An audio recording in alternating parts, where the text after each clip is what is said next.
Compañeros, si tienen algún comentario que quieran hacer en relación a los temas que ya hemos platicado. Hoy vamos a terminar solamente un concepto breve de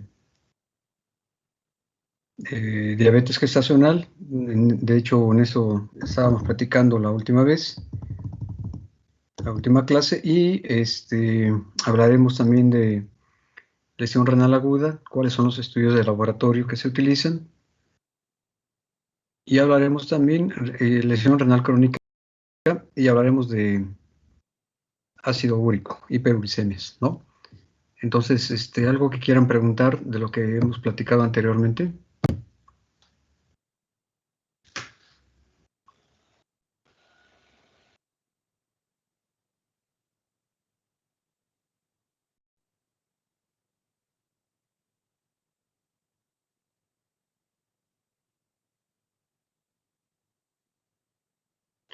Para los que tienen sus gorras, sus sudaderas con su tapadera en la cabeza, para que andan de camiseta o playera, ¿cómo se llama la que? Es camiseta, ¿no? La que se usa en la playa, para andar en la playa.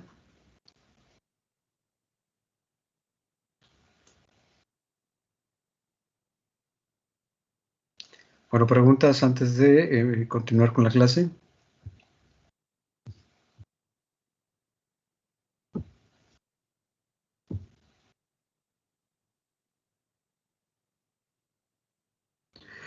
Bueno, vamos a continuar entonces, y en la clase pasada hablamos de algunos criterios de guía de práctica clínica. ¿Cómo interpretarlos? Obviamente no estamos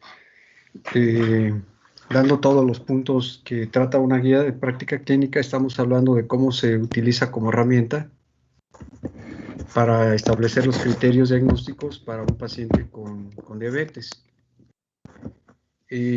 También hicimos algunos comentarios en la fisiopatología de la diabetes tipo 1, tipo 2 y la diabetes gestacional. Y vimos también una diferencia entre el comportamiento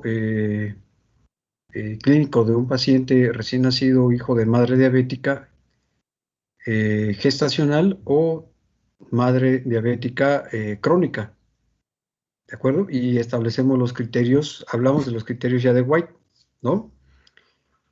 Lo que vamos a hablar ahora es, también hicimos comentarios de que de acuerdo a las guías de práctica clínica, cuando una mujer diabética no debería de embarazarse, entonces estamos hablando de diabetes crónica. Hoy vamos a platicar y vamos a terminar el concepto con dos puntos importantes. La guía de práctica clínica también les hace referencia a ciertos estados de riesgo para desarrollar diabetes gestacional. Una mujer que no es diabética antes de embarazarse,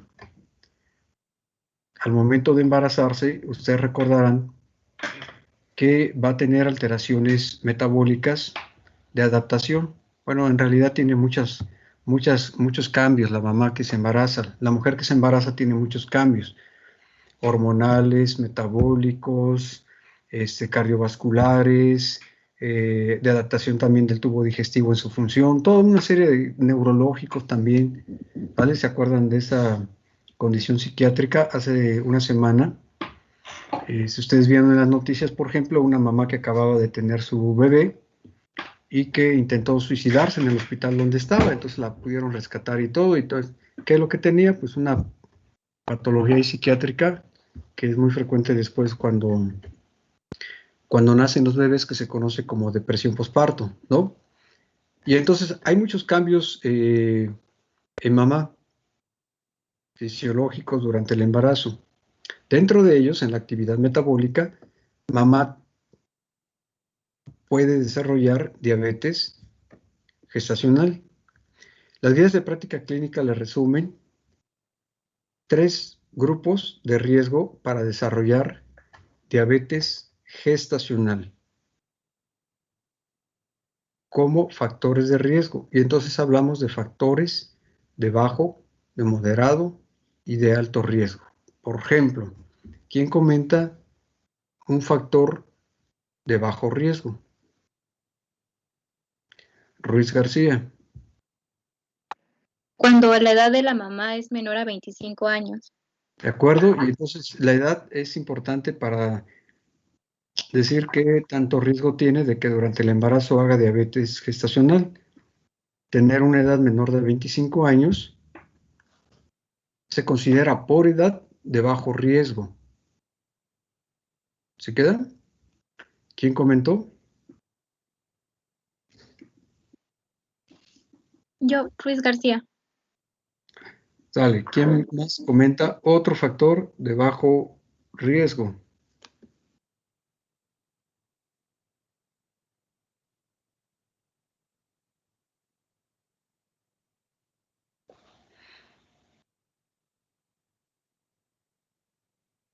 Jarquín Reyes. Bueno, también el índice de masa corporal, que la paciente lo va a tener normal antes del embarazo. Índice de masa corporal, aunque no está establecido así propiamente bien, ¿cuál sería el parámetro de referencia? Porque ese es El un peso, valor absoluto. bueno, el peso de la paciente que se encuentra en valores normales. Pues entonces mejor vamos con el peso que sea normal antes de embarazarse.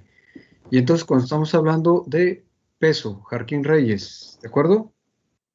Sí. Vamos a platicar ahora de factores de riesgo moderados. Si borran sus manos porque no lo estoy observando, Martínez Bautista, ya no, ya se fue. Factores de riesgo ahora moderados. Martínez Bautista.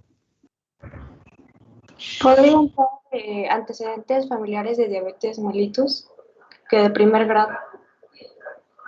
De primer grado. No, no, ese no es moderado. Se la voy a cambiar ahorita, entonces mejor deme uno de alto grado.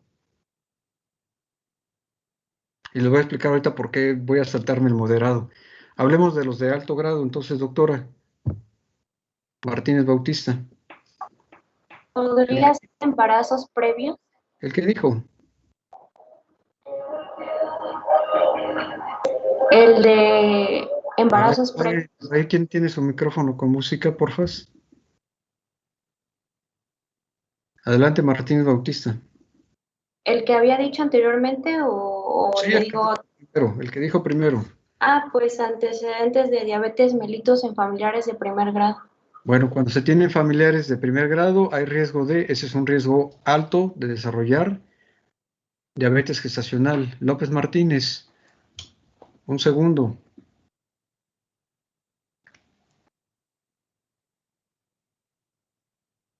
López Ramírez, Daniel. Que mamá tenga un antecedente de abortos recurrentes. Que mamá tenga antecedentes de abortos recurrentes, ¿de acuerdo? Y entonces las guías de práctica clínica les establecen criterios altos y criterios bajos. El problema es cuando aplicamos los criterios intermedios. ¿Qué dice su guía de práctica clínica con los criterios intermedios?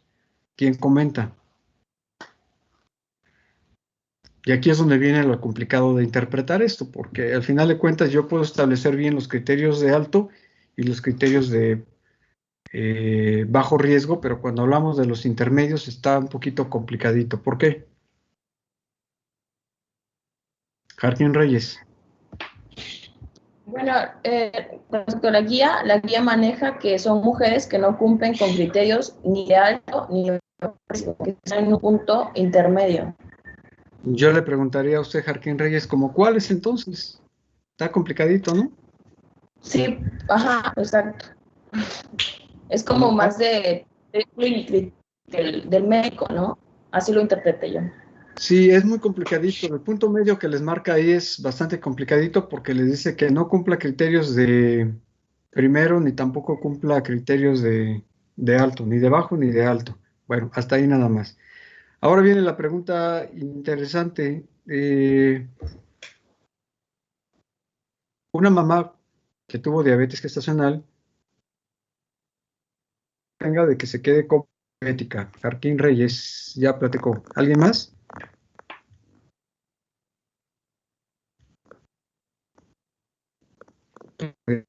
Tipo 2. Ya no puede regresar a sus valores normales de glucosa. López Ojeda, adelante. Es mucha, porque porque como ella ya tuvo diabetes gestacional, si ella no controla los niveles de glucemia en sangre, seguirá consiguiendo la glucemia en niveles altos. Pero si ella no, pero si ella puede cambiarlo, pues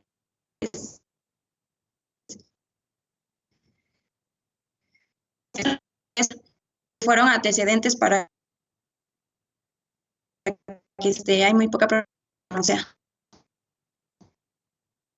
¿Es ahí de que se considera así o que continúe como prediabetes? Porque si me dice usted es mucha, ¿cuánto?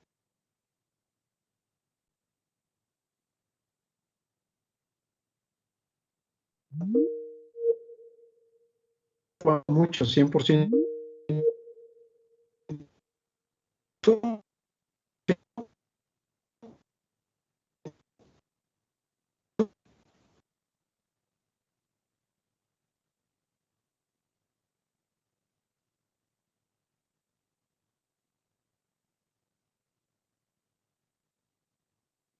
De que se convierta, entonces no es tanto mucha, López Ojeda, ¿de acuerdo? Entonces no tanto mucha, pero sí tiene su factor de riesgo. En algunas otras referencias van a encontrar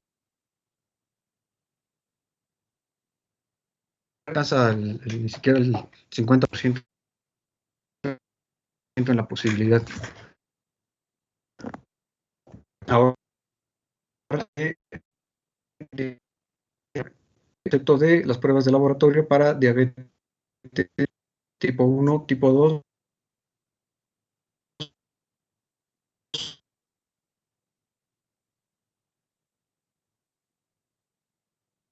y tipo 3.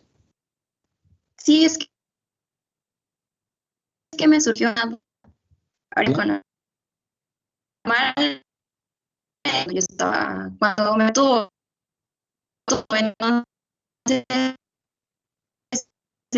entonces, yo supongo que era diabetes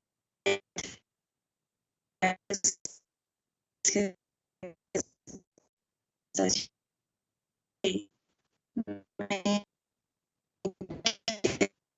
quedó la duda.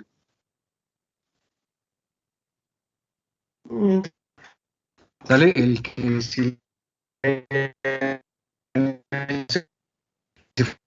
como estacional, se quedará como.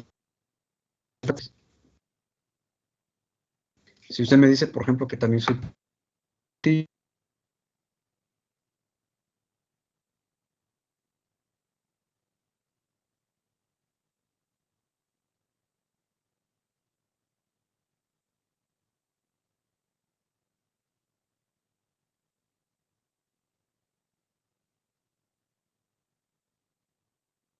de su mamá, pues, Ok, sí, tengo otra tía.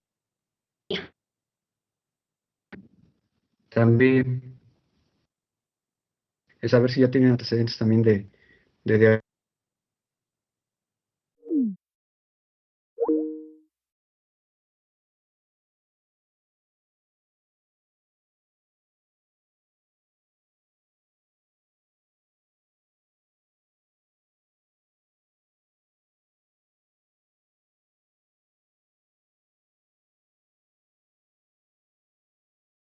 Laboratorio para diabetes mellitus y cómo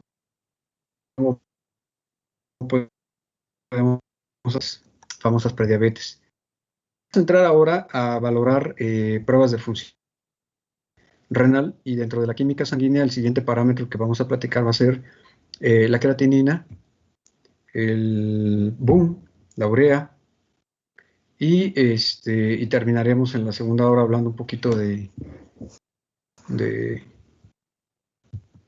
hiperuricemias. Primero, vamos a hablar de creatinina. La primera pregunta importante para entender qué valor paraclínico le vamos a dar a la creatinina es saber de dónde viene. ¿Qué es la creatinina? ¿Quién comenta?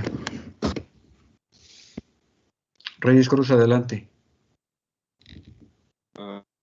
Bueno, la creatinina proviene de de la conversión de la fosfocreatina a creatina y de ahí a creatinina, que básicamente es de la masa muscular, cuando haya contracción.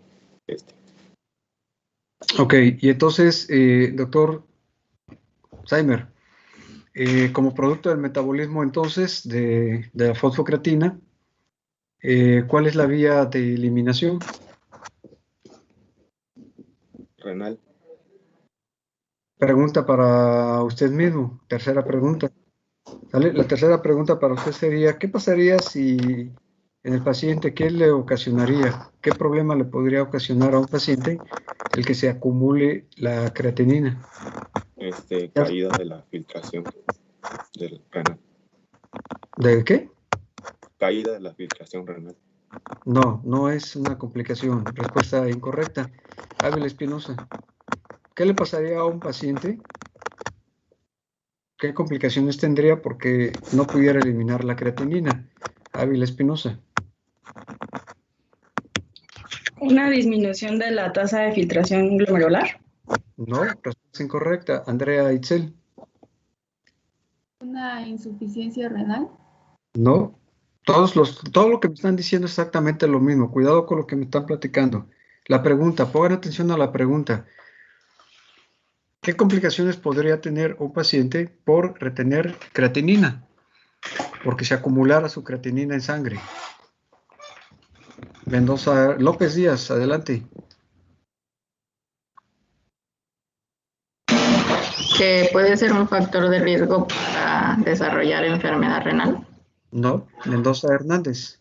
Respuesta incorrecta.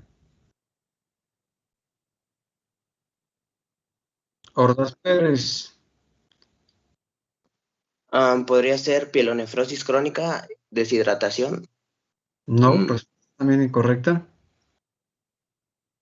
Silva Saavedra. Hinchazón. ¿A qué se refiere con eso? Que el paciente va a tener edema,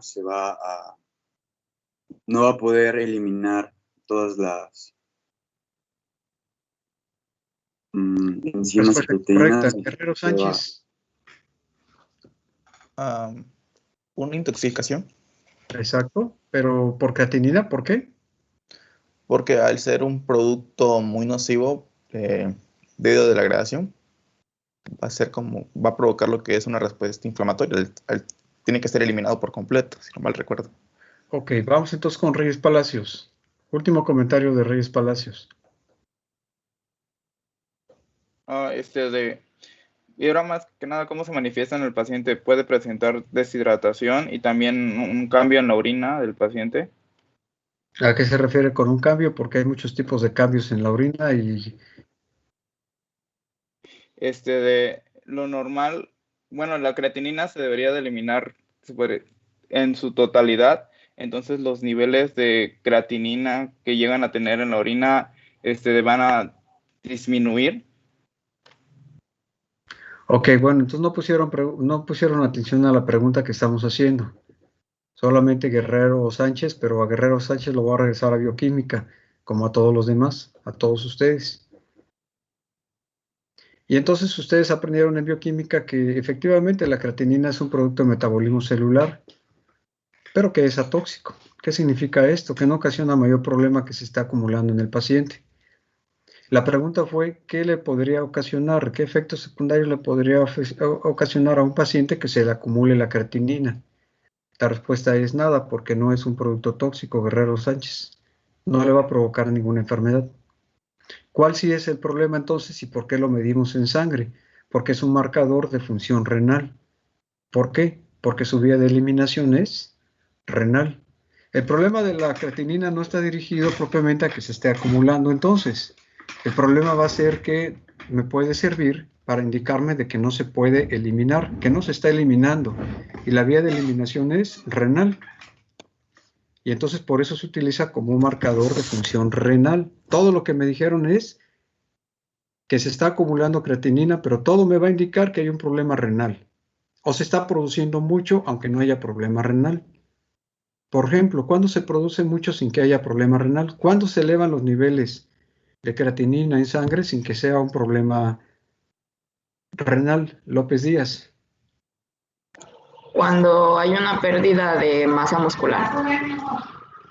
Cuando hay una pérdida de masa muscular. Entonces, si hubiera pérdida de masa muscular, respuesta incorrecta porque no se produciría más creatinina porque no hay masa muscular. Ávila Espinosa. ¿Cuándo se produciría mayor cantidad de creatinina sin que fuera un problema renal? Por ejemplo, yo leí que en los bebés, a medida de que van creciendo, van subiendo sus niveles de creatinina porque van ganando músculo. Van ganando músculo. Entonces, para que yo pueda tener mayor cantidad de creatinina, necesito tener mayor masa muscular, no perderla, porque si la pierdo, entonces no tengo, ¿sale? Si no hay masa muscular, no se produce creatinina. ¿Se queda? Y entonces aquellas personas que hacen fisicoculturismo, por ejemplo, ellos tienen mayores valores de referencia. Si yo hago ejercicio intenso y estoy haciendo mucha actividad metabólica, muscular, esquelética, entonces estoy produciendo mucha creatinina. Que si se acuerdan, dentro de los factores que hay que tomar en cuenta que puedan modificar un resultado de laboratorio, yo le debo de preguntar a ese paciente joven si hizo actividad muscular intensa un día antes porque está con un nivel de creatinina en su estudio de laboratorio alto. El antecedente fue porque hizo ejercicio. ¿Tiene insuficiencia renal? No, es que hizo ejercicio.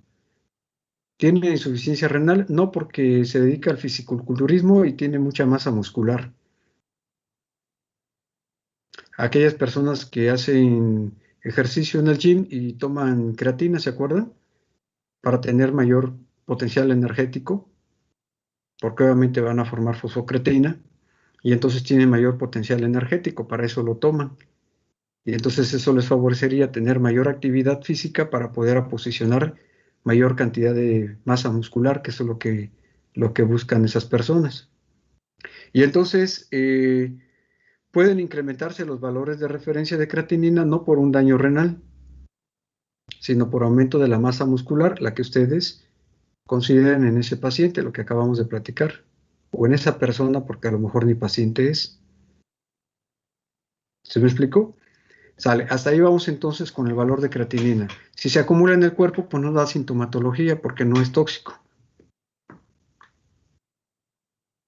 Va para todos, no solamente para Guerrero Sánchez. Porque no lo comentaron, entonces quiere decir que no lo saben de bioquímica. Va ahora. Vamos a platicar de otro parámetro de referencia, la química sanguínea, que también me puede servir para hablar de función renal. Vamos a hablar ahora de la urea. ¿De dónde viene la urea? ¿Quién comenta? Salazar Díaz, adelante. Bueno, es principalmente, bueno, se podría decir que del metabolismo de las proteínas, porque las proteínas se convierten en amonio y después las van a convertir en urea. Pregunta para usted, vamos con las 3 preguntas clásicas para usted. La pregunta es, ¿dónde se convierte en urea?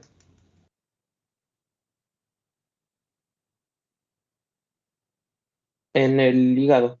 ¿Y cómo se le llama a ese ciclo? ¿Cómo se le llama el procedimiento químico? Es que yo recuerdo, pues así nada más, ahora sí que el ciclo no sé si del amonio o de la urea. Ciclo de la urea se le llama así, como ciclo de la urea también. Y la pregunta es, a diferencia de la creatinina, ¿qué podríamos platicar de la urea en relación a su comportamiento como metabolito celular?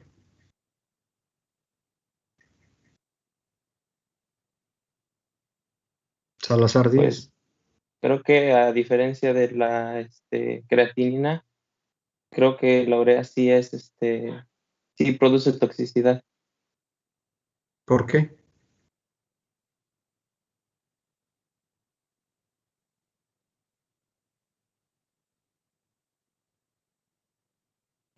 Ahí sí ya no estoy muy seguro. Hasta ahí nada más se quedó. Ordaz Pérez, adelante. La intoxicación por urea va a ser por cuando se eleva mucho puede ocasionar daño renal, me parece. Puede ocasionar daño renal, ¿qué más? Aparte que el paciente lo está reteniendo por daño renal. Otra, Intoxicación podría ser.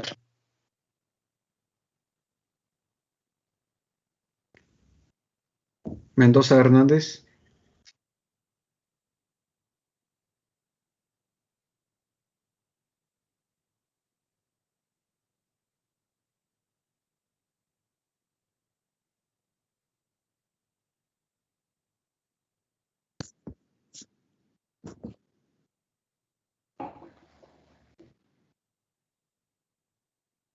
López Muñoz. Pues igual leí que puede causar mal aliento porque sí, también se eliminaba a través de la exhalación y era llamado como halitosis. Jarquín Reyes.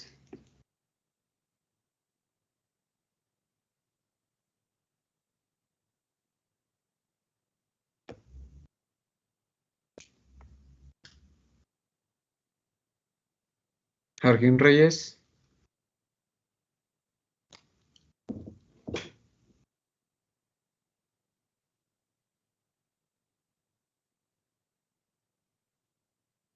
Ávila Espinosa.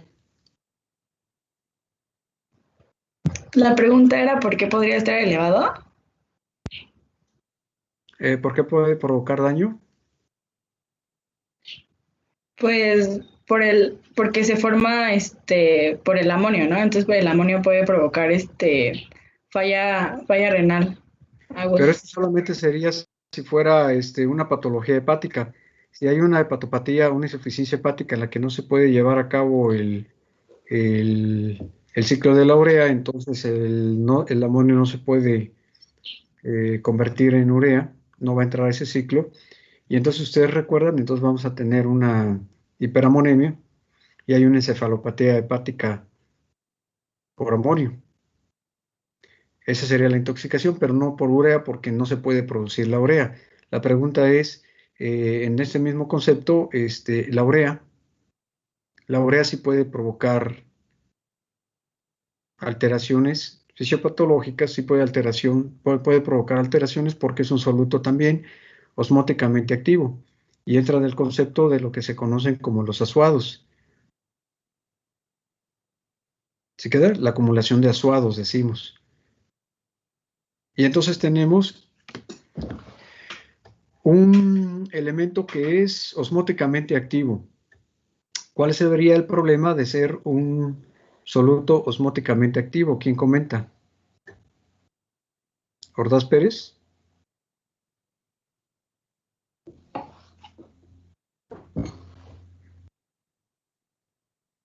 Salazar Díaz. Pues en el entendimiento que es osmóticamente activo, pues yo creo que podría ocasionar una deshidratación no, perdón, podría ocasionar edema por el acúmulo de líquidos en las. Bueno, ahora vamos a comparar estos dos estudios de laboratorio. Cuando determinamos la concentración de urea, viene acompañada junto con ese valor de referencia un parámetro que se conoce como boom. ¿Qué es el boom? ¿Quién comenta?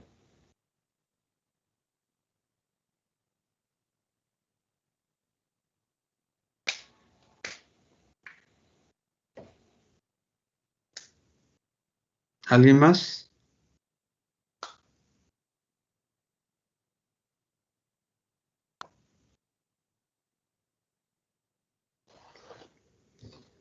López Ramírez, adelante. Pues yo tengo entendido que el boom es cantidad o concentración del nitrógeno ureico circulando en sangre. ¿Y qué diferencia hay entre el valor de boom y urea? ¿Por qué el laboratorio nos reporta a los dos? Porque, bueno, yo lo comprendo como decir que el boom es como esa fracción de urea que está como libre en el plasma y pues siento yo que es la que puede ejercer la acción osmótica a comparación del dato de urea, que considero yo que es como el porcentaje o cantidad que se puede encontrar aislado en riñón. López Ramírez quiere ganarse un punto de calificación para este mes. No, doctor. No. ¿Alguien más quiere ganarse un punto de calificación para este mes?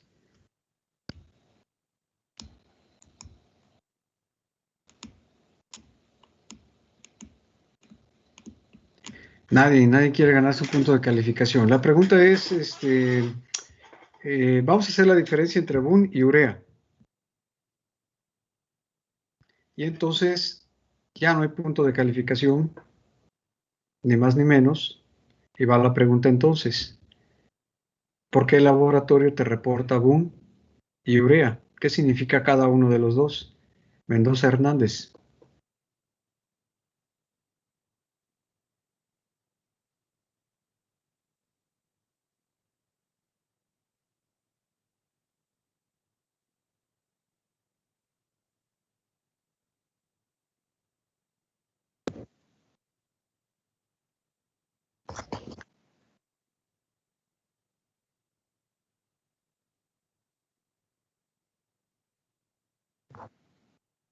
Pues me dijo nada, no me dijo nada más bien al concepto de laboratorio.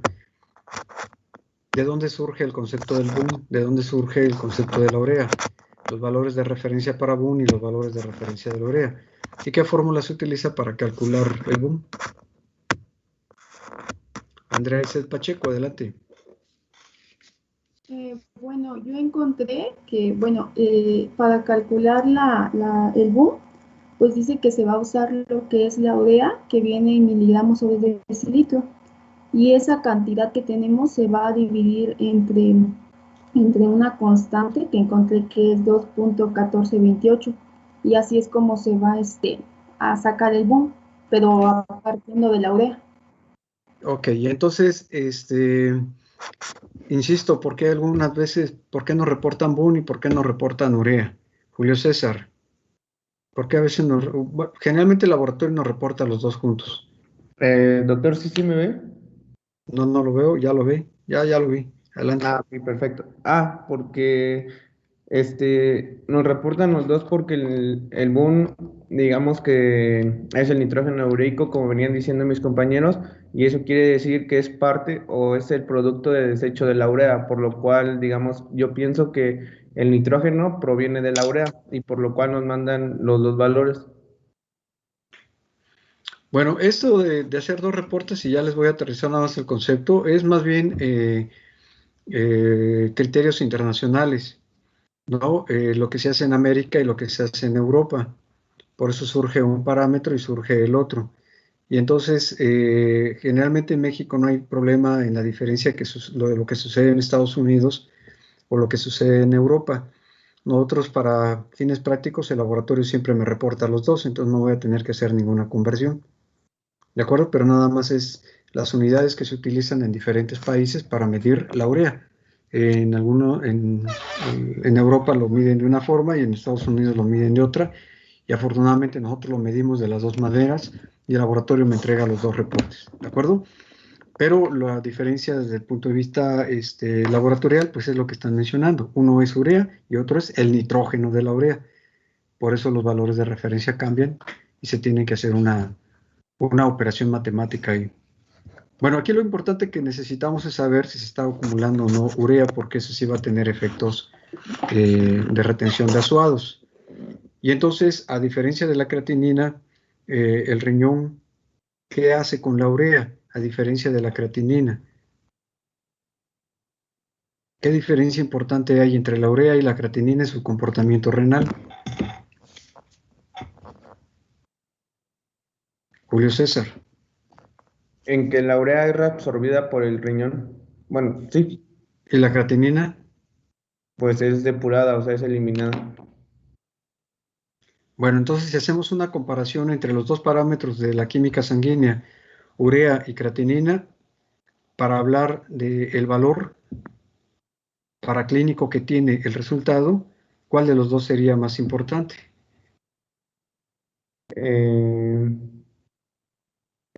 Yo iría por la urea, ya que es más, tiene predominio a ser tóxico para el paciente. Ok, sería la urea. Dice el doctor López Díaz, ¿cuál sería para usted como prueba de laboratorio? La creatinina, porque aparte había leído que la urea, aparte de que ser reabsorbida, también puede estar, sus valores pueden cambiar de acuerdo al volumen minuto que hay en volumen renal, y aparte, por ejemplo, puede ser influenciado también por ingestión de proteínas. Y entonces, López Díaz, le apaga su micrófono ahí. López Díaz, entonces, la pregunta para usted es, ¿cuál es la utilidad de la urea y la creatinina como pruebas de laboratorio entonces? ¿Realmente cuál es la utilidad de estas dos determinaciones séricas? Ahora sí, ¿para qué la utilizamos? ¿De las dos en conjunto o cada una? ¿De los dos en conjunto? Pues de la función de la filtración glomerular. Bien, y entonces si estamos hablando de que los dos forman parte de una función como pruebas de laboratorio para una función renal, si la urea se puede reabsorber, y si ustedes recuerdan, la hiperosmolaridad de la médula renal depende mucho también de la urea, porque es un soluto osmóticamente activo. Entonces,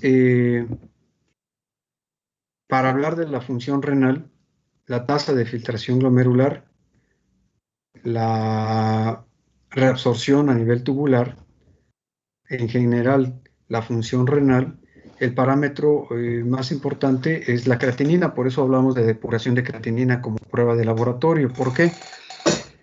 Porque lo que se está eliminando a través del riñón como creatinina, ya sabemos que el riñón lo hace todo, lo tiene que eliminar toda la cantidad de creatinina, aunque en cierta forma no es tan real al 100% esto, porque recuerden que parte de creatinina se puede eliminar a través del tubo digestivo, pero es una cantidad insignificante que no tiene mayor importancia comparada como prueba de laboratorio para hablar de la función renal. ¿Sí me explico? Es decir, la gran mayoría, el puñote de creatinina se va por riñón. Y entonces se convierte en una prueba importante de riñón, porque el riñón la filtra, pero ya no la puede reabsorber. A diferencia de la urea, en donde la urea también se puede filtrar, pero como también se puede reabsorber, entonces no es un buen parámetro para hablar de la función renal solamente, sino que tiene que juntarse con otras pruebas de laboratorio también para darle una validez a ese resultado en la acumulación de los azuados. El ácido úrico, de lo que vamos a platicar en la siguiente hora, también tiene ese papel, ¿sale? De juntar, ¿sale? Azuados. Y ahorita vamos a hablar de ácido úrico. Bueno, entonces me voy con las pruebas de función renal. Les voy a platicar, ya hicimos un análisis. Es importante entender entonces que cuando estamos hablando de la valoración del riñón, de la función del riñón, necesito conocer la fisiología de cada uno de los solutos que vamos a utilizar para medir la función del riñón. Y entonces vamos a dividir las pruebas de función renal en pruebas de función glomerular y pruebas de función tubular, porque ya vimos que se comportan diferente. Dentro de las pruebas de función glomerular, principalmente estamos hablando de la filtración. Y entonces ya hacían mención ustedes de una tasa de filtración glomerular, es decir, la cantidad de filtrado que se produce por unidad de tiempo. ¿De acuerdo? Esa es una tasa de filtración glomerular. La cantidad de filtrado que se produce a nivel renal por unidad de tiempo. Y para poder medir esa tasa de filtración glomerular, una tasa de función renal, puedo utilizar varias fórmulas. Primero, en lo básico para la química sanguínea, la creatinina, el valor de referencia de creatinina.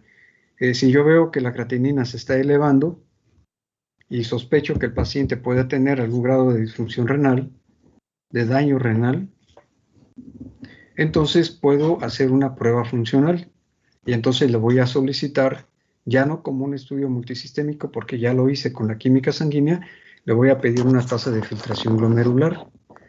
Esa tasa de filtración glomerular se puede medir por varias fórmulas. Hay varias fórmulas. Hay fórmulas para pediátricos, pacientes pediátricos, hay fórmulas para adultos.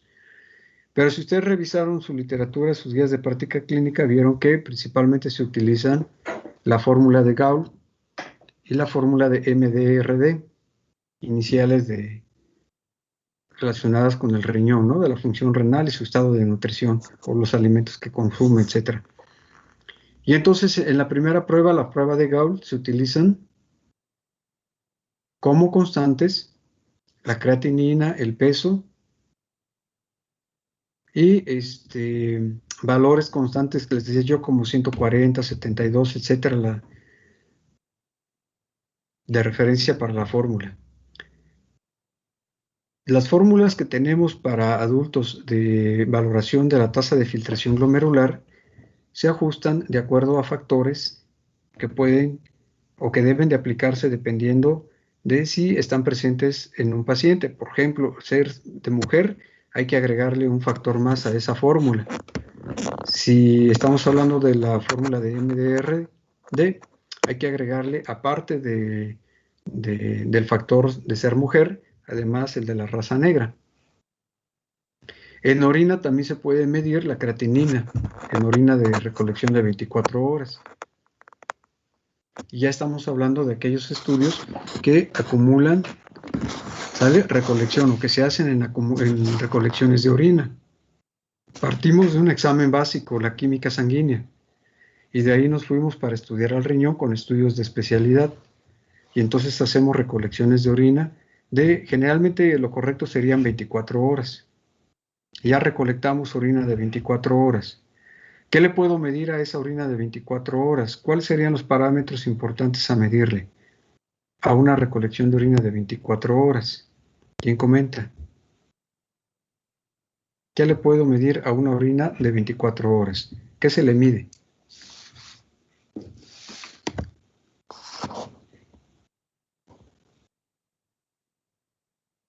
Ávila Espinosa. ¿Se puede medir la creatinina? Se puede medir la creatinina. ¿Qué más se puede medir, Ávila Espinosa? La urea. Se mide la urea también en orina de 24 horas. ¿Qué más? No sé si también entre el ácido úrico. Se puede medir más bien como pruebas de función para lo que estamos buscando en el riñón. Se pueden medir electrolitos urinarios. Se pueden medir proteínas. Se mide obviamente el volumen, su densidad. Y entonces eso es lo que nos va a ayudar a colocar parámetros de referencia para meterlos a las fórmulas para conocer la tasa de filtración glomerular. ¿De acuerdo? Eso es función glomerular, pero también hay pruebas pruebas de función tubular. Las pruebas de función tubular generalmente se refieren a medir electrolitos. Y entonces yo quiero saber cuál es la fracción renal de sodio, por ejemplo, la fracción excretada de sodio. Y entonces hablo de un FENA para sodio. Si quiero medir cuál es la fracción excretada de potasio, yo le pido un FECA. Generalmente se piden todas juntas porque estamos valorando la función renal. Regreso otra vez para poner orden a todas las pruebas que estamos mencionando. Dentro de las pruebas de función renal, las primeras pruebas de laboratorio va a ser la química sanguínea básica, urea, creatinina, ácido úrico. Con los resultados que yo obtengo y sospechando que el paciente pueda tener alguna disfunción renal, me voy con los estudios de especialidad para función renal. Y entonces en las pruebas de función especial puedo pedir pruebas de función tubular a través de la recolección de muestras de orina de 24 horas y puedo sacar mi tasa de filtración glomerular. Y también debo de solicitar pruebas de laboratorio en ese mismo momento para conocer la función tubular. Las pruebas de función tubular son el FENA, el FECA. ¿De acuerdo? Y entonces cuando yo recolecto orina de 24 horas le puedo medir para todos estos estudios de laboratorio o esas fórmulas que voy a utilizar, le puedo medir creatinina, le puedo medir urea, le voy a medir proteínas, le voy a medir la fracción excretada de proteína, de sodio y la fracción excretada de potasio. Y ya tengo todos mis estudios de laboratorio, hago mis fórmulas y saco mis valores resultados finales para poder saber cómo está la función del riñón. ¿Se queda? Sobre todo cuando estamos hablando de función renal crónica. Aunque también los parámetros se usan para la fracción, para la lesión renal aguda. Recuerden que ya no se dice insuficiencia renal, ahora decimos falla renal aguda o lesión renal aguda, falla renal crónica o lesión renal crónica o enfermedad renal crónica. El concepto de insuficiencia renal ya para algunos autores dicen que ya no, ya quedó atrás, ¿no? Ya no se debe de utilizar. Bueno, entonces esas son las pruebas de laboratorio que se utilizan para hablar de la función renal. Y cuando ya tengo los resultados los voy a llevar a tablas que me permitan establecer fases o estadios de lesión renal o de nefropatía renal, generalmente nefropatía crónica. Y todo está en función de la tasa de filtración glomerular. Si ustedes recuerdan y revisaron Harrison, encontraron por ahí que existen 5 estadios, o estadios, dicen algunos también, 5 estadios de nefropatía crónica. Y entonces cuando aplican la fórmula, la que ustedes hayan tomado en consideración para ese paciente, si es pediátrico o es adulto, van a encontrar valores de referencia. Y entonces decimos que si la tasa de filtración glomerular es mayor de un 90 mililitros por 1.73 metros cuadrados de superficie corporal, entonces dice que el paciente está en un estadio 0. Pero si tiene de 30 a 59, decimos que está en un estadio 3. Y que si ya tiene un estadio 5, decimos que tiene menos del 15 mililitros por minuto por metro cuadrado, por 1.73 metros cuadrados de superficie corporal.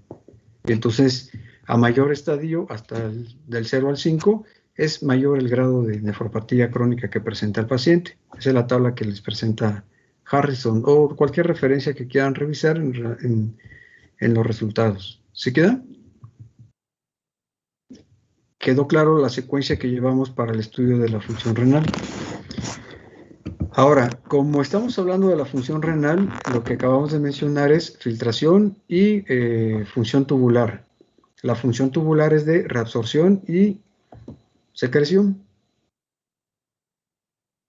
a nivel tubular.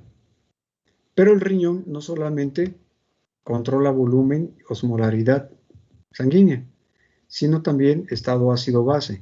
Y entonces será conveniente que a los pacientes con problemas renales, enfermedad renal, también se le haga una vigilancia por gasometría para ver su estado ácido-base, ya lo comentaba hace un momento. También es importante medir proteínas séricas y proteínas urinarias. Cuando se recolecta orina de 24 horas y se le van a medir todos los parámetros que ya mencionamos, es importante, porque lo voy a utilizar para las fórmulas, también solicitarle al paciente en ese mismo momento cuando se toma la química sanguínea, es importante también tomarle electrolitos séricos, sodio, potasio, calcio, magnesio, para que cuando yo tenga los resultados de la química sanguínea, electrolitos séricos, creatinina, urea, electrolitos urinarios y proteínas, pueda yo aplicar mis fórmulas para ver qué es lo que está sucediendo en sangre comparado con lo que está sucediendo en riñón. Como producto final, la orina. ¿Sí quedó claro el concepto? Entonces siempre va a ser muy importante que cuando ustedes recolectan orina de 24 horas en la mañana, que ya la van a entregar, después de haberla recolectado 24 horas, es importante que en ese momento, antes de bajar esa muestra al laboratorio, tomen una química sanguínea, tomen electrolitos séricos, le pidan su determinación de proteínas en sangre, lo pueden hacer a través de unas pruebas funcionales hepáticas, ahí les reportan la albúmina y las globulinas, y entonces mandan todo junto. Todos los estudios de laboratorio se van juntos, los que van a ser séricos y los que van a ser de orina. Y ya esperan sus resultados para empezar a armar sus fórmulas. ¿Me expliqué? Ahora, voy a quedarme con la idea de la muestra de orina. La muestra de orina en ocasiones se puede tomar en una sola momento, no necesariamente toda la recolección de 24 horas. Entendemos que recolectar orina de 24 horas sería lo ideal, eso es lo mejor para valorar la función renal. Pero en algún momento durante la guardia, por ejemplo, cuando llega el paciente o cuando se deteriora el paciente, yo puedo solicitar al laboratorio una determinación en un solo momento de esa muestra que está recolectando el paciente. En esa misma orina que está recolectando, mando una muestra y le pido electrolitos urinarios, por ejemplo. Densidad urinaria. ¿Se queda? Y solamente para esa muestra. Hay parámetros de referencia para esa muestra en ese momento y hay parámetros de referencia para orina de 24 horas. Para finalizar el concepto en estos 2 minutos que nos quedan de platicarles, cómo se utilizan las pruebas de orina, todo lo que sucede en pediatría.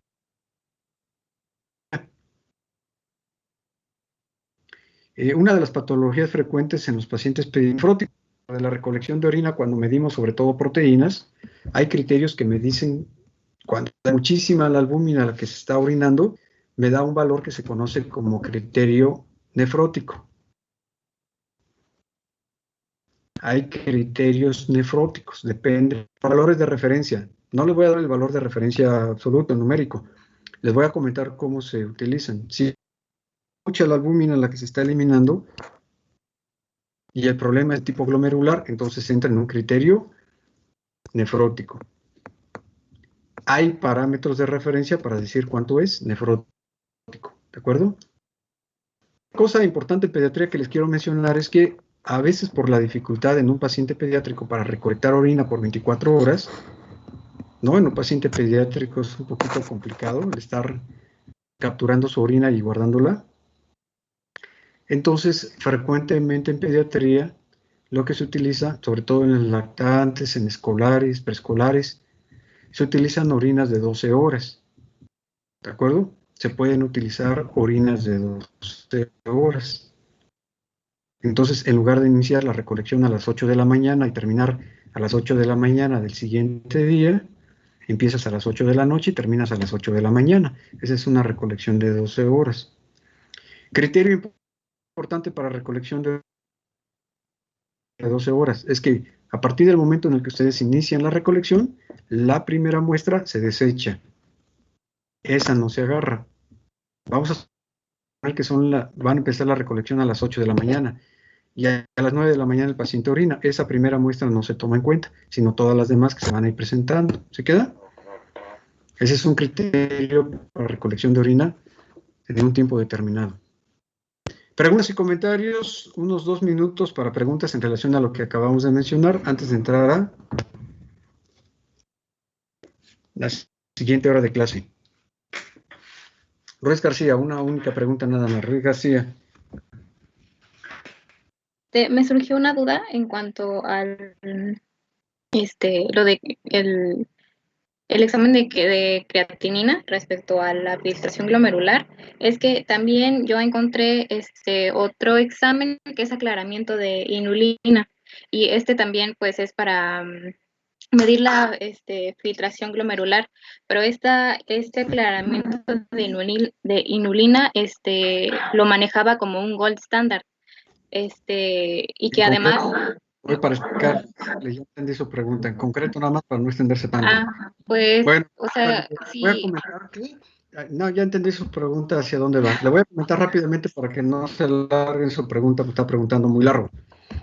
Primero, la prueba de depuración de inulina no se utiliza como prueba de laboratorio, solamente para trabajos de investigación. Y la inulina es el estudio gold standard porque se le como la prueba más exacta, porque no hay otra vía de eliminación comparada con la creatinina, ¿vale? Y que se filtra y se elimina por riñón que la inulina.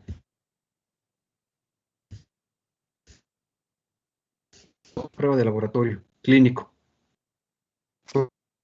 Julio César. Pregunta también, no me voy a echar tanto rollo. Sí, doctor, es en la fórmula de Gold.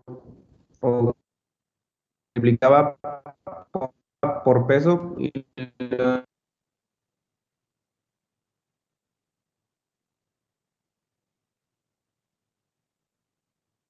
0.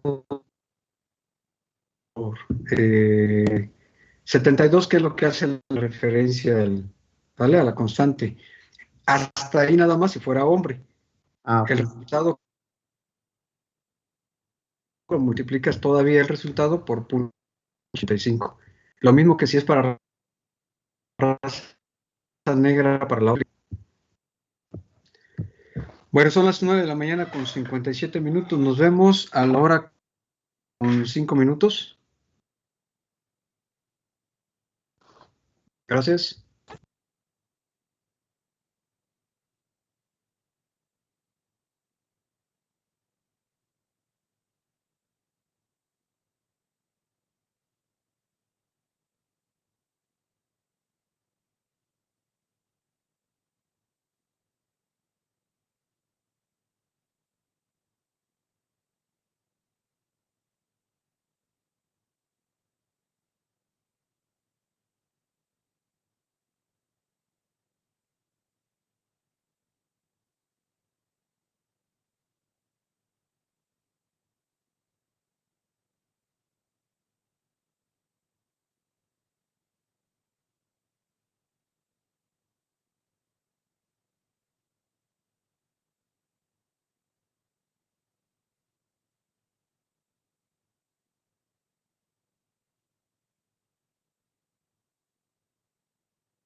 Vamos a entrar a la segunda parte de esta clase. Les recuerdo que la segunda parte es diferente a la participación. Aquí empiezan de cero otra vez todos para que tengan la participación de esta hora. Los que hacen preguntas pues no se toman como participación, solamente aquellos que responden preguntas o hacen comentarios, pero comentarios asertivos, ¿eh?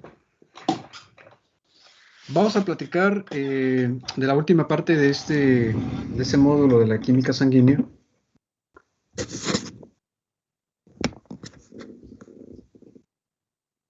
Y entonces les comento, como el riñón, decíamos, no solamente se encarga de controlar el estado ácido-base, sino que también es regulador importante de otras funciones.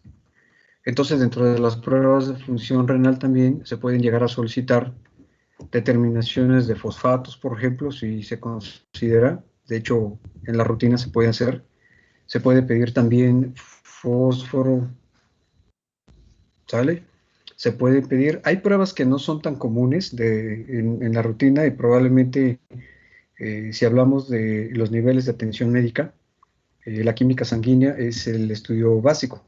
O sea, nosotros sí podemos solicitar en primer nivel de atención una química sanguínea, pero cuando ya sospechamos que el paciente tiene alguna alteración en la función renal y se va a mandar al segundo nivel, en el segundo nivel o tercero, ya pueden solicitar estudios de mayor especialidad, por como lo que estamos comentando ahorita, la recolección de orina de más tiempo, de 24 horas.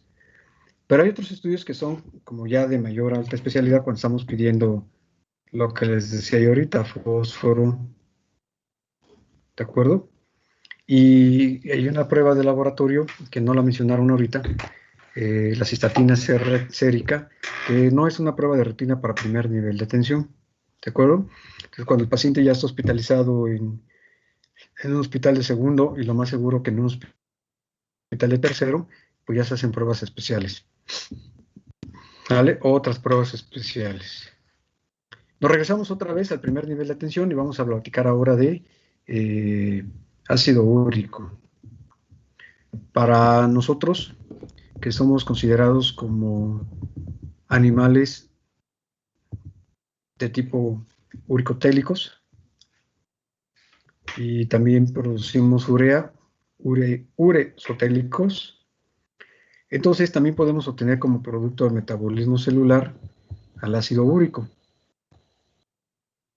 Y entonces ustedes recuerdan de dónde viene el ácido úrico. Y antes de continuar, para que no se me vaya a olvidar, no lo hice para el fin de semana, pero les iba a recomendar que vieran la película de la Pontífice. Si ya escucharon de esa película y si no la han visto, vean esa película y refleja mucho lo que estamos platicando ahorita de la interpretación de estudios de laboratorio. Y en particular vamos a hablar de la gota, ¿no? Entonces, en esa película van a ver muy representado cómo se concebía en ese tiempo, ¿vale? El diagnóstico de las enfermedades a través de los productos biológicos, la recolección de productos biológicos y cuáles eran los factores que la desencadenaban. Ya les platicaré en ese momento qué ven de esa película de La Pontífice, a lo mejor pasado mañana, jueves, después del examen, lo están comentando. ¿De acuerdo? Bueno, entonces vamos a hablar del ácido úrico. ¿De dónde viene el ácido úrico? Lagunas Hernández, adelante. Bueno, va a ser el resultado final de lo que va a ser el catabolismo de las purinas. ¿Como cuáles, por ejemplo? Bueno, como ya no busqué, pero venían las que se administraban por medio de los alimentos. ¿Como cuáles, pero ya por ejemplo? Busqué cuáles. ¿Qué alimento? Porque eso es lo que nos interesa saber, Lagunas Hernández, si no se quedó a la mitad del concepto nada más. López Díaz, ¿de qué alimentos estamos hablando? ¿Qué es lo que pues los que contienen adenina o guanina. López Díaz, alimentos. Julio César, ¿de qué alimentos estamos hablando, Julio César? Pues todo eso que tiene que ver relacionado con animales, por ejemplo, el jamón. En general, cuando estamos hablando, en general, pero den ejemplos, no nada más así de Reyes Palacios. De alimentos no lo tengo. Ruiz García, ¿qué alimentos? Sí, alimentos como carnes, vísceras, quesos. Quesos muy, ¿qué? ¿Cómo se le llaman esos quesos? Pues como productos de origen animal. Sí, pero quesos muy añejados, ¿no? No todos los quesos. Y entonces tenemos quesos, carnes, productos de origen animal, la carne, los huevos, por ejemplo. Entonces, estamos hablando principalmente de carnes rojas. Y entonces las personas que comen alcohol, pues, también, por ejemplo, que toman alcohol, sobre todo el vino, se incrementan la cerveza, el alcohol, pues en general, y si han escuchado hablar ese concepto de una persona que se fue a echar sus cervezas y ahora tiene dolor de sus articulaciones, ¿de acuerdo? Entonces, de ahí es donde viene el metabolismo de las purinas. Y entonces, se puede incrementar sin tener enfermedad. ¿Cómo en qué condiciones se puede incrementar sin tener enfermedad renal? Reyes Cruz. Cuando hay ejercicio intenso. Cuando hay una actividad intensa física. López Martínez.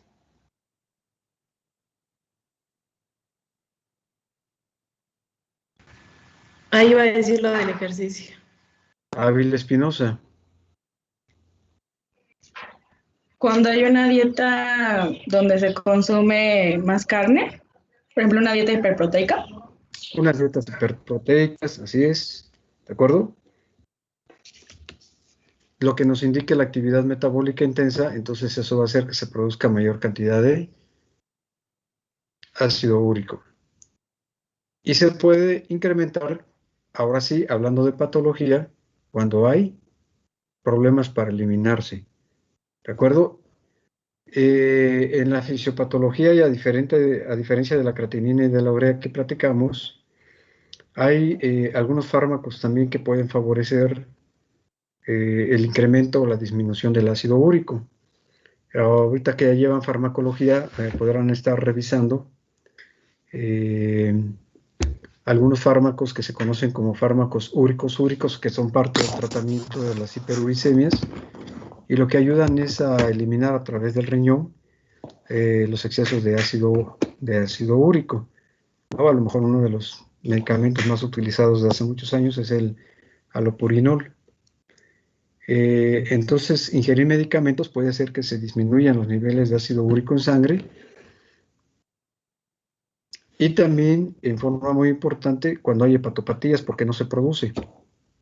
Entonces van a ir a revisar la enfermedad de Wilson, van a ir a revisar el síndrome de Fanconi, por ejemplo, y la fisiopatología de la necrosis hepática lo acabamos de comentar, ¿de acuerdo? A lo que nos vamos a referir principalmente va a ser el incremento en sus niveles séricos. ¿Quién se quiere ganar un punto de calificación para este mes?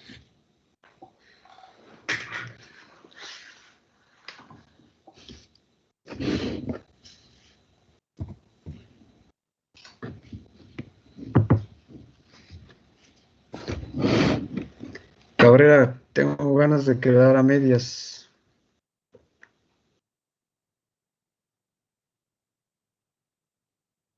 Mi interés sería que perdiera el punto que le debo.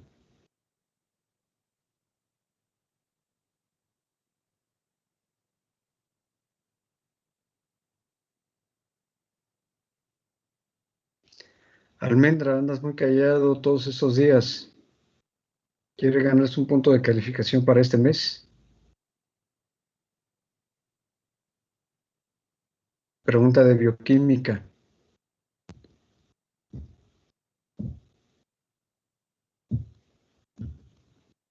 Pacheco. Si es Pacheco de Jutla, para levantar el apellido. ¿Es Pacheco de Jutla? Igual y hasta parientes somos, ¿no? ¿Sale?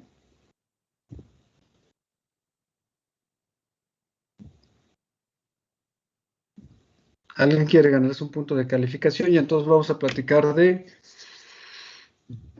las condiciones que pueden hacer que se incrementen los niveles de ácido úrico en sangre. Pregunta abierta, sin puntos, más que participación. ¿Por qué pudieran elevarse, para la pregunta, ¿por qué pudieran elevarse los niveles séricos de ácido úrico en los pacientes que se encuentran en inanición?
Están replicando en forma desordenada y está produciéndose muchas células, obviamente necesitas aporte energético. Y entonces, y de igual manera empiezas a consumir tus reservas. Te acabas las grasas y sigues con las proteínas, ¿de acuerdo? Entonces, también por eso, porque hay muchas células con mucha actividad metabólica también. Hasta ahí vamos entonces. Vamos a hablar un poquito del metabolismo de el ácido úrico. Si ustedes recuerdan, en la formación o en la fisiopatología de la enfermedad, no es lo mismo hablar de gota que hablar de hiperuricemia. Nosotros normalmente estamos produciendo ácido úrico y normalmente tenemos en nuestro cuerpo sitios en los que se puede almacenar ácido úrico sin ocasionarnos mayor problema, ¿de acuerdo? Pero cuando la producción es mayor y se rebasan esos sitios de almacén, entonces empezamos a ver en otros tejidos en los que no debería de acumularse. Y aquí hay algo muy importante en la interpretación de la función renal en relación al ácido úrico, porque los incrementos en los niveles de ácido úrico pueden darme datos de lesión renal, porque se elimina a través del riñón, o puede ser que el paciente que tiene hiperuricemias llegue más adelante a tener daño renal por la hiperuricemia. ¿Sí me expliqué? Entonces, por ambos lados, en dos condiciones diferentes. Un paciente puede tener incremento de los niveles de ácido úrico porque está produciendo más sin que haya daño renal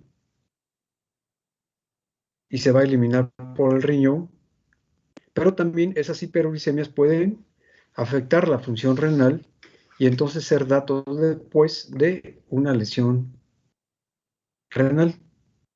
Por otro lado, el paciente puede tener incremento de los niveles de ácido úrico porque de principio está fallando el riñón, tiene lesión renal crónica y eso hace que se acumule el ácido úrico, no porque se esté produciendo más. ¿Me expliqué?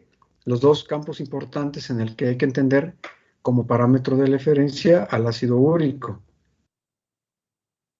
¿Sí queda?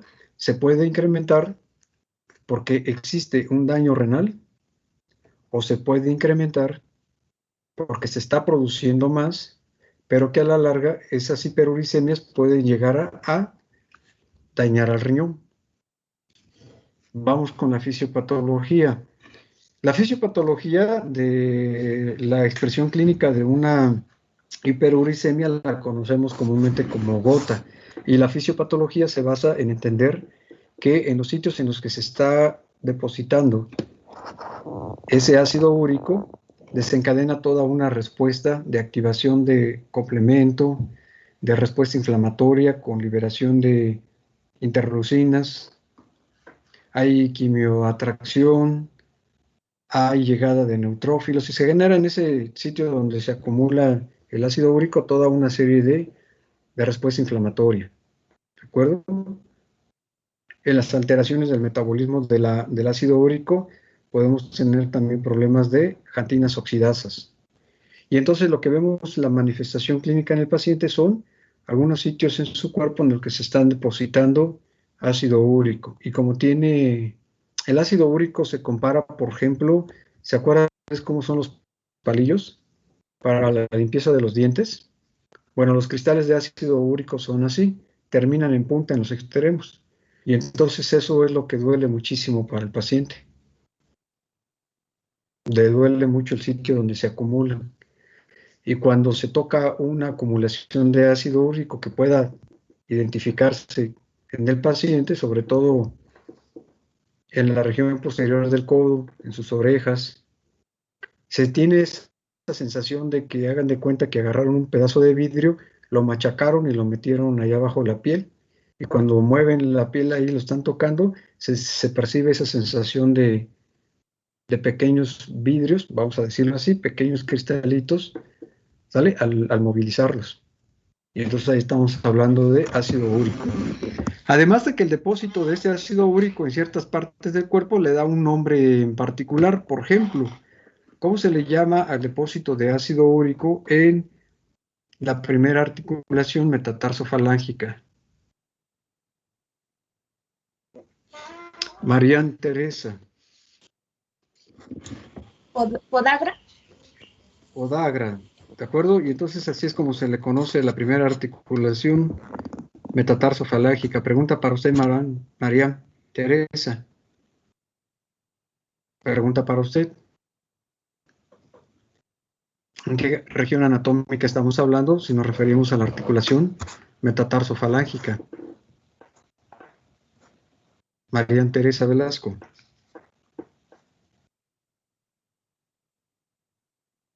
¿En el pie? ¿Por qué el pie y no la mano?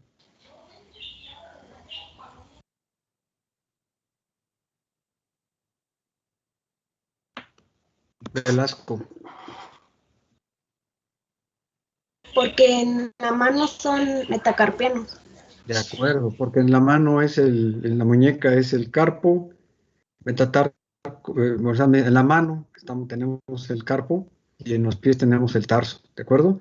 Por eso estamos diciendo la primera articulación metatarso-falángica, el dedo gordo del pie, pues ahí es donde más frecuentemente vemos esa manifestación clínica. Y solamente a ese sitio se le llama podagra. Pero el término lo podemos utilizar no como podagra, pero sí en depósitos en otras regiones del cuerpo, como cuáles, por ejemplo. ¿Alguien encontró algunos otros términos en otras regiones del cuerpo donde se pueda depositar? López Díaz, Mara. Bueno, yo leí que se le llama tofos a la acumulación de estos cristales de urato. ¿Pero en dónde? Pues decía que puede ser en diferentes tejidos como tendones o tejidos cartilaginosos. Me imagino, por ejemplo, que pues el que usted mencionaba del cartílagos en la oreja. ¿Dónde más? ¿Dónde es más común encontrar los tofos? En las articulaciones. ¿En qué parte? ¿De manos? Más bien hablando desde el punto de vista anatómico, localizándolos un poquito más. Reyes Cruz, ¿ya agarró el sentido de la pregunta, Reyes Cruz? Sí, puede ser en el codo. En el codo, ¿pero en qué parte del codo? En el olecrano.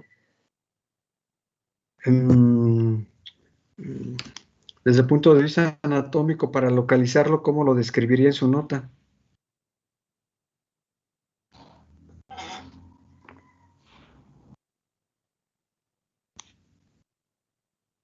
Silva Saavedra.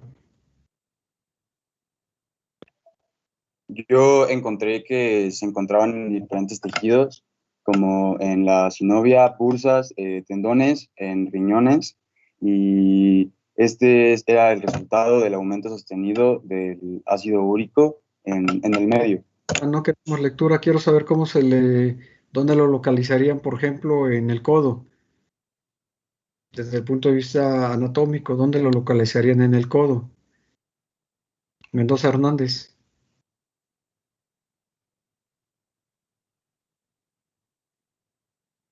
Sí, localización anatómica. A ver, Mendoza Hernández, platíqueme qué le estudia desde el punto de vista anatómico al codo. ¿Cómo divide la región anatómica del codo? Pregunta de anatomía.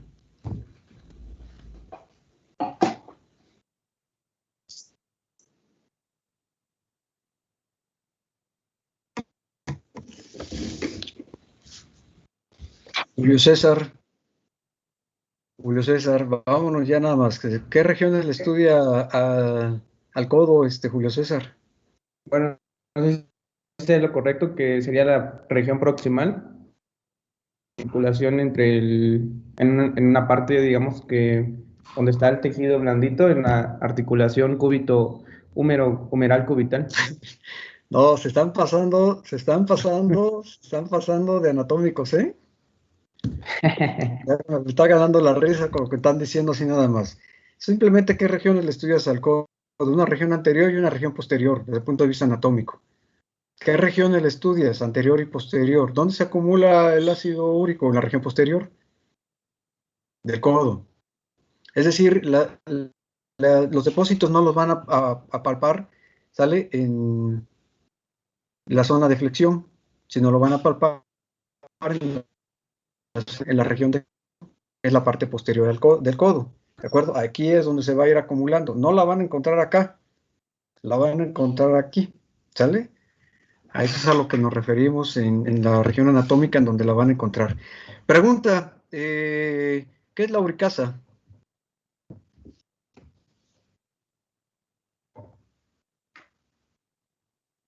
Silva Saavedra, tienes levantada la mano. ¿Qué es la uricasa? Ávila Espinosa, adelante. Me suena a que es una enzima que degrada la urea, uricasa. Ajá, ¿qué tiene que ver con el tema que estamos revisando, la uricasa? Pues me imagino que a lo mejor puede estar aumentada. No sé, mejor explíqueme por qué estamos hablando de uricasas. López Muñoz, adelante. López Muñoz, ¿por qué estamos hablando de uricasa? Porque, bueno, leí en mi referencia de Pagana que en ocasiones cuando hay defectos congénitos puede haber una deficiencia de la enzima que degrada el ácido úrico, en este caso sería una deficiencia de ureasa. De ureasa. Ok, sale. Entonces, ya estamos hablando de la fisiopatología, vimos el cuadro clínico. Otros términos que estén relacionados con la terminación agra y que no sea podagra y que no sean tofos. Algunos otros términos que hayan encontrado en sus referencias cuando se deposita en otros sitios que no sea el pie, podagra, que no sea en los tofos de la oreja.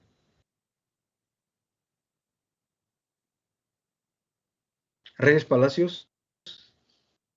Yo encontré pues el término de bursas, pero exactamente no sé a qué se refería. Bueno, si me dice que no sabe qué es una bursa, le vamos a regresar a anatomía. Porque la bursa no es propiamente porque fuera patológico. ¿Qué es una bursa? ¿Quién comenta? ¿Quién le explica al doctor Reyes Palacios que no recuerda qué es? Pregunta de anatomía de segundo año, primer año. ¿Qué es una bursa?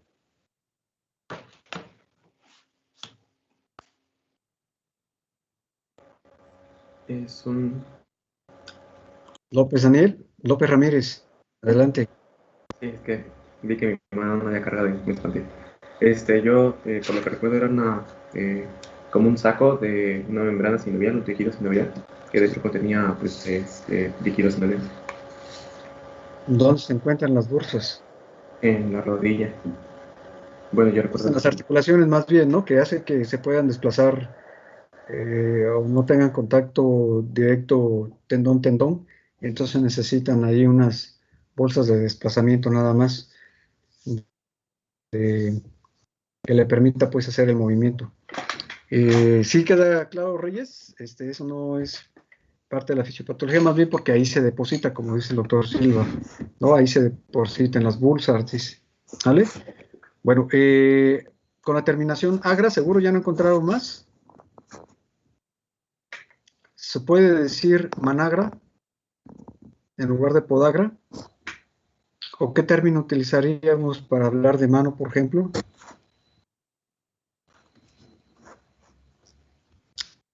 Bueno, eso se los dejo de tarea para que vayan investigando. Hay muchos términos que se pueden utilizar para cuando hablamos de otras regiones anatómicas, que no sean tofos, que no sea podagra. ¿De acuerdo? Entonces, hay otros términos por ahí que van a encontrar. Ahora sí vamos al cuadro clínico de una hiperuricemia. Quedamos claro entonces que no es lo mismo hablar de hiperuricemia, hablar de gota. Y entonces cuando yo hablo de gota, a diferencia de una hiperuricemia, ¿quién comenta? ¿Cuál es la diferencia entre hablar de hiperuricemia y hablar de gota? ¿Qué es lo que hace la diferencia? ¿Quién comenta? Reyes Cruz, adelante. Espérenme nomás a ver, ¿alguien más de los que no han dicho nada? O que no se ha tomado como referencia su participación, algo más de los tres que están levantando su mano, que ya tengo su participación de esta hora. Martínez Bautista, adelante.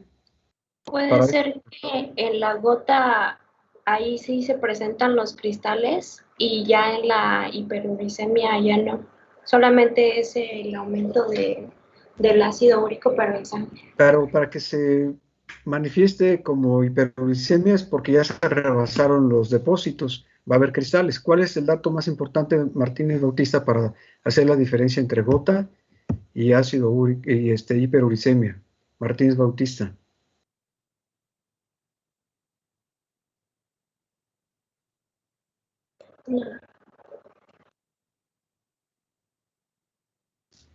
Julio César. Pues en la gota, que son los depósitos de cristales de urato monosódico. No, respuesta incorrecta. Ya otra vez, Martínez Bautista, ya. ¿Alguien más de los que no tienen participación para esta hora?